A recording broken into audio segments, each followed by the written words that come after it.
The issue of PKK terrorism in Turkey is deeply intertwined with the broader geopolitical dynamics of the region in the Eastern Mediterranean, particularly the conflict in Syria. The Kurdistan Workers' Party, the PKK, has been designated as a terrorist organization by Turkey, the United States, the European Union. It's waged an insurgency against Turkey, since the 1980s, leading to the deaths of thousands. And over the years, the group has maintained its strongholds in southern Turkey, across the borders in Iraq and Syria, in refugee camps in Greece. And recent events, as reported by the Turkish authorities today and yesterday, illustrate the ongoing threat posed by the PKK, the infiltration of PKK terrorists using Turkey getting into Turkey using paramotors, small, low-flying aerial vehicles, underscores the group's persistent efforts to carry out attacks despite Turkey's intensified counter-terrorism operations. And these operations have increasingly focused on PKK strongholds in northern Iraq and Syria and have been crucial to diminishing the group's presence within Turkey itself. But these four paramotor flying terrorists, the haul of weapons which has been displayed and identified is simply staggering. And this has been on the Turkish news today, but the arrests, I think the event was about 3 days ago. The arrests were yesterday, made public yesterday. But the Syrian war has significantly impacted the dynamics of this form of terrorism.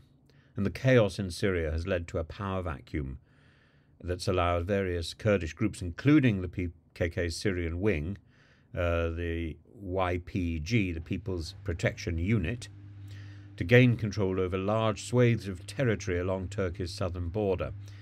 And this development, completely different to the Kurdistan established in northern Iraq, this development has energized PKK activities in Turkey itself, as the porous borders between Syria and Turkey have facilitated the movement of fighters, weapons, and significant resources. And the 2023 attacks in Ankara and Istanbul, which were traced back to infiltrations from Syria, highlight the cross-border nature of PKK's operations and the direct links between the conflict in Syria and the increased terrorist incidents in Turkey itself.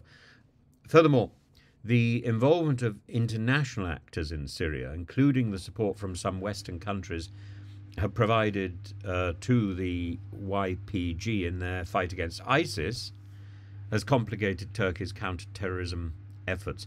Turkey views the YPG as indistinguishable from the PKK and sees international support for the YPG as indirectly bolstering PKK capacity. So the idea that my enemy's enemy is my friend is a misplaced judgment.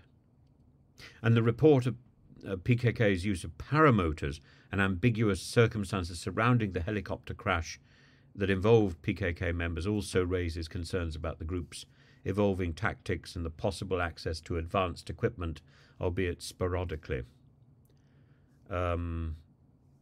This poses a continuing challenge for the Turkish authorities, who've been successful so far in reducing PKK's operational capacity within Turkey, but must remain vigilant against new methods of infiltration and attack.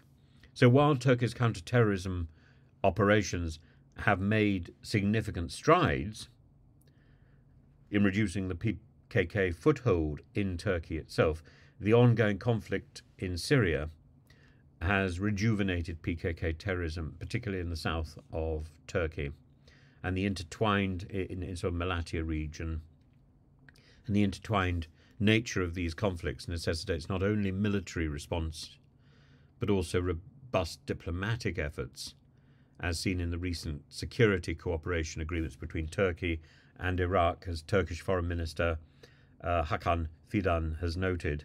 Enhanced cooperation and mutual understanding between regional actors is crucial in addressing the challenges posed by the rise in terrorism in the region.